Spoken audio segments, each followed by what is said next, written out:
Good morning, my digital pathology trailblazers. Good morning from Uscap. Last day of the conference. Actually, I scheduled the live stream for tomorrow as well, but I'm like, there's not going to be anybody here tomorrow, so I might as well cancel. Learn about the newest digital pathology trends in science and industry, meet the most interesting people in the niche, and gain insights relevant to your own projects.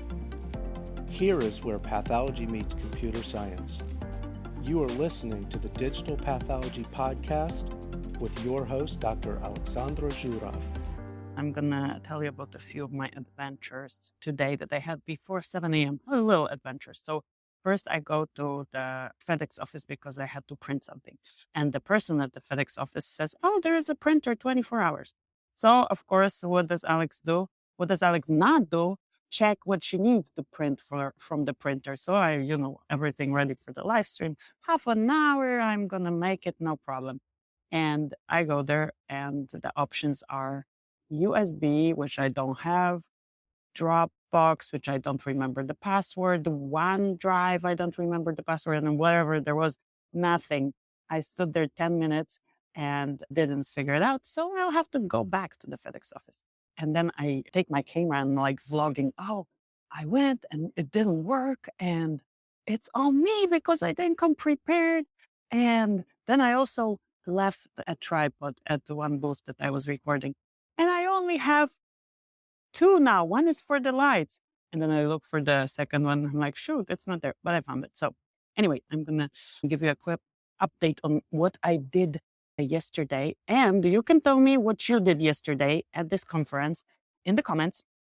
Give me some comments. If you're watching, you will know and comment what that is. But I'll tell you, Korean heart. I didn't know they do hearts like this. Now, instead of, or maybe it's Asian heart as well. So what I'm doing, I'm crossing two fingers.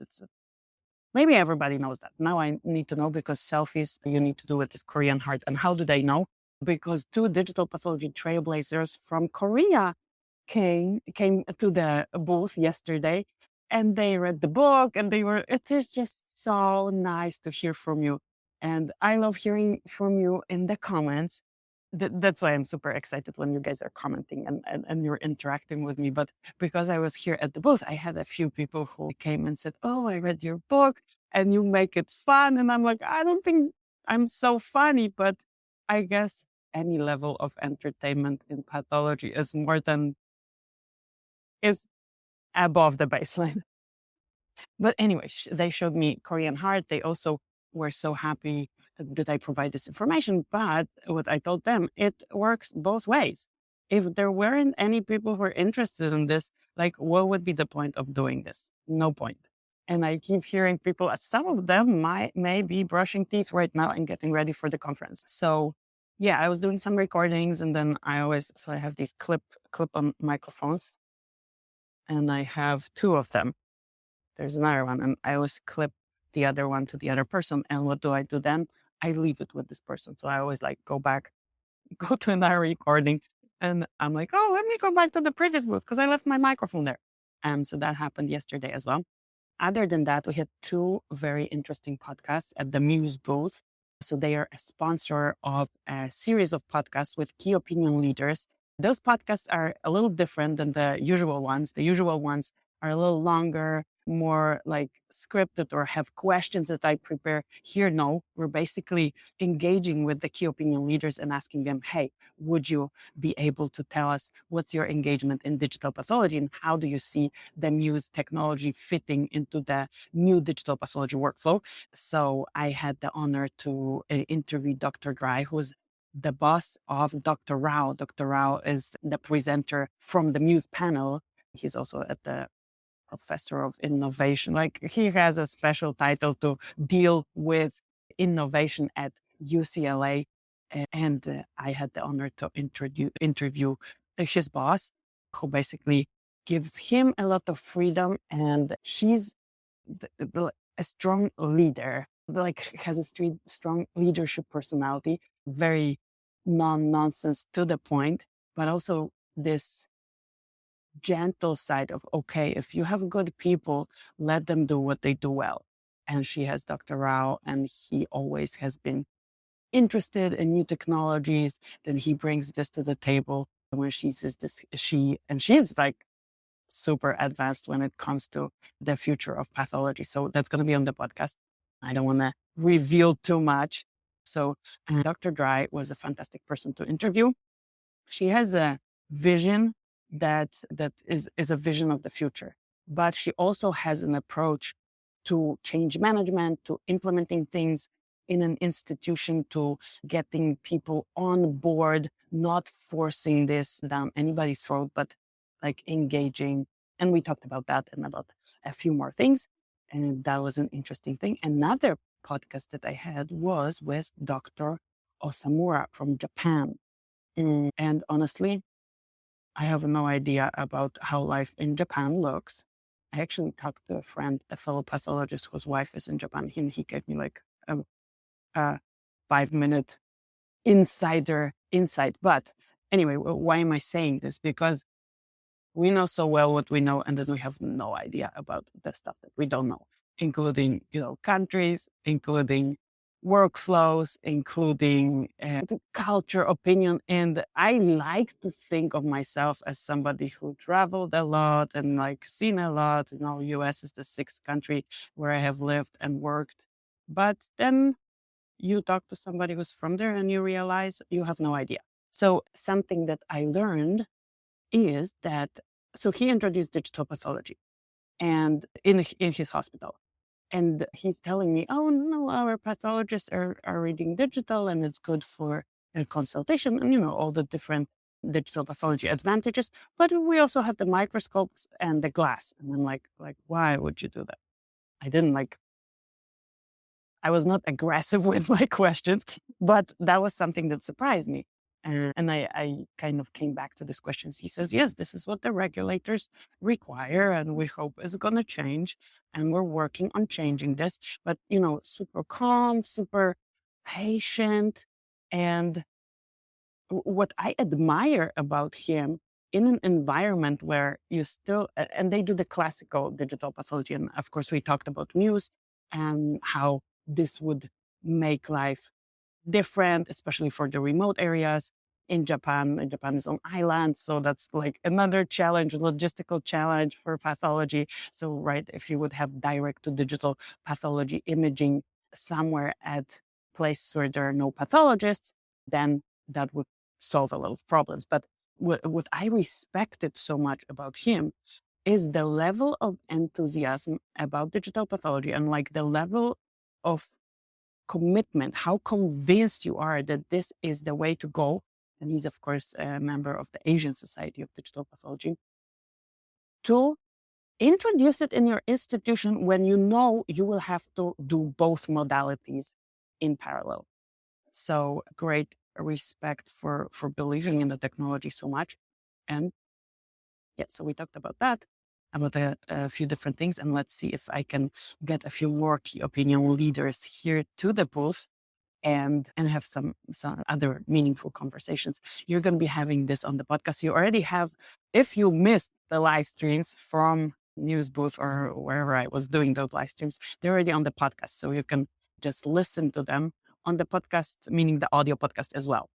I don't think we have the show notes ready and, it's like not polished, but I thought I will put them out ASAP so that it is super timely. The other things that need editing will need some editing. So, sometimes things go out fast. The stuff I do on social media that I can do real time goes out fast. So there's an unofficial competition for the best swag at this conference, and TechSite with their socks is pretty high on the list. So there is a post on LinkedIn where I have a video of those histology socks. If you have some cool swag, and I know I need to post the MUSE pin as well just to enter the competition. I have to say, there are a couple of innovative things here. So whoever wants to enter the competition, do the picture, even from your booth. If you're a vendor, that's okay as well. I will be running around and showing this post so that you guys can take part in this competition. Post the little picture of the swag that you have. Oh, there was an impressive thing at Merck booth. You can take a photo of your face and have it on cappuccino coffee. Like, I need to do that. I need to enter them into the competition if they're not listening to this live stream. And anything else that I want to, so Georgia, a digital pathology trailblazer from Roche, where I was recording yesterday. What did I leave there? Yeah, the microphone. But I picked it up. She had a fantastic idea, and let's see if I can execute on this. She said, hey, can you like go to all the digital pathology and AI vendors and just ask them what's new? What is their goal for this conference? What do they have? What do they show? Because I would love to know, but I have to be at my booth, so I cannot do that. And I thought it was a fantastic idea. So that's my plan for today. Packed agenda, but I think I can do it. So whenever the vendors start coming here, I think the participants can come at 9. So maybe the vendors are going to be here at 8:30, so I can start doing my walk and just give you like a 2-sentence update from everybody. What's new? What are you trying to show to the digital pathology trailblazers at this conference? That might be a recurring format. And I want to include everybody, like regardless of whether they are digital pathology sponsors. Obviously, sponsors may be featured a little more because I do want to show them appreciation even beyond the sponsorship, but I want to include everybody regardless of their, sponsorship budget or if we are working together or not. Because you are digital pathology trailblazers and you are advancing digital pathology. And other than that, I think that's going to be my plan for today. And going back to the question, what surprised me in digital pathology at this conference? Was there a surprise? I don't know if I have like a immediate answer to this. Maybe not surprise. Observation that I had at the beginning already, that a lot of companies are here, meaning digital is becoming the integral part of pathology. So they are present at pathology conferences. This is not a digital pathology conference. It's a pathology conference, and they are all here. All the people I work with, all the people in the digital pathology space, scanners, image management, tissue imagers, like MUSE, like both cutting edge and the established technologies. And a super cool thing is they visit each other's booths and they look for collaboration. It's very much the era or the time of interoperability, and everybody wants to work with everybody. So that's not let's say that's a change, not change. That's the trend that we have right now.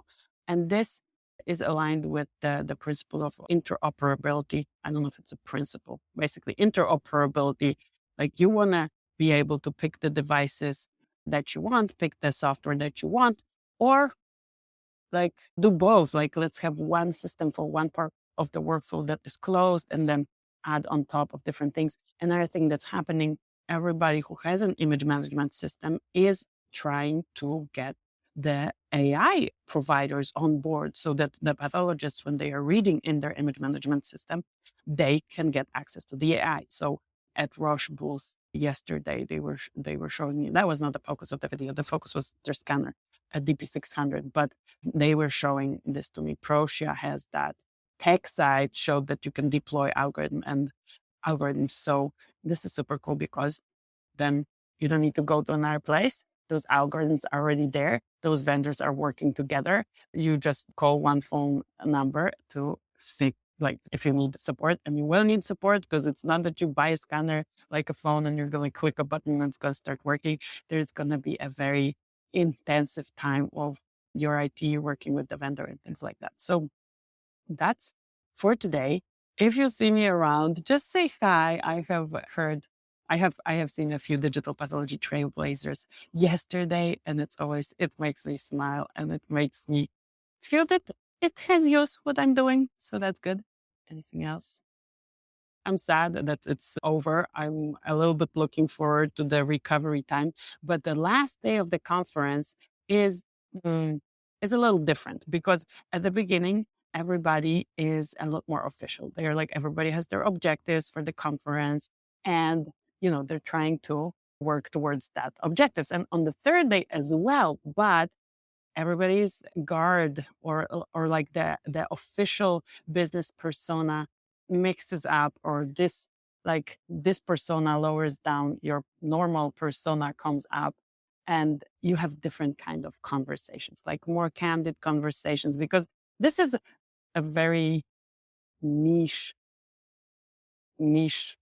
field, I would say. Not only is pathology not that like huge of a field, were asking me, "Oh, does anybody else listen to your podcast?" And I'm like, "I don't think so. If you're not in the pathology space, I don't think this is of any relevance to you."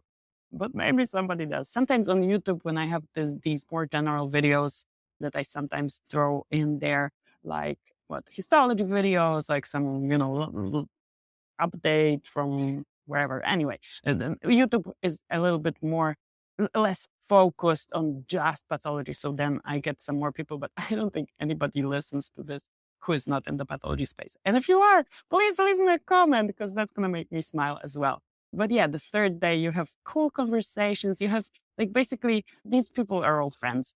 They know each other. They probably worked with each other at one company or another. And, also it feels like, oh, they just like the same people, but then for a different company. And from a company perspective, like, how would you hire somebody with expertise in this field if they didn't already work for a different company in this field? So, yeah. And those who are new, they benefit from my book. So before we go, I want to give you if you have not gotten the book yet, then I'm going to leave a QR code. This is very useful for people who are just starting their journey. I've heard many of the people entering the field or switching disciplines and joining this was useful for them. You can scan the QR code and get the book for free. This is a free PDF.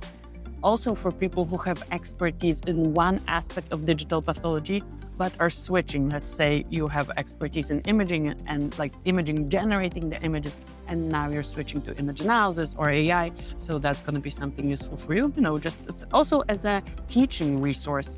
If you want a structured way of teaching this to people, you are like an advanced digital pathology trailblazer and you want to teach those who don't have that much experience yet, that's going to be something for you. And without further ado, I will just say bye here, and I hope I see you on the floor of Uscap on the last day. And if not online, leave me comments and give me some likes here for this video so that we can show it to more people and have more digital pathology trailblazers at Uscap next year. And in general in the field, because this is where pathology is going with, classical methods and the cutting edge methods like direct digital. Anyway, above my head is the logo of MUSE Microscopy, who are sponsoring this series of podcasts. So thank you so much. And if you're still here, come and visit MUSE at booth 528 and have a fantastic last day of Uscap. Bye.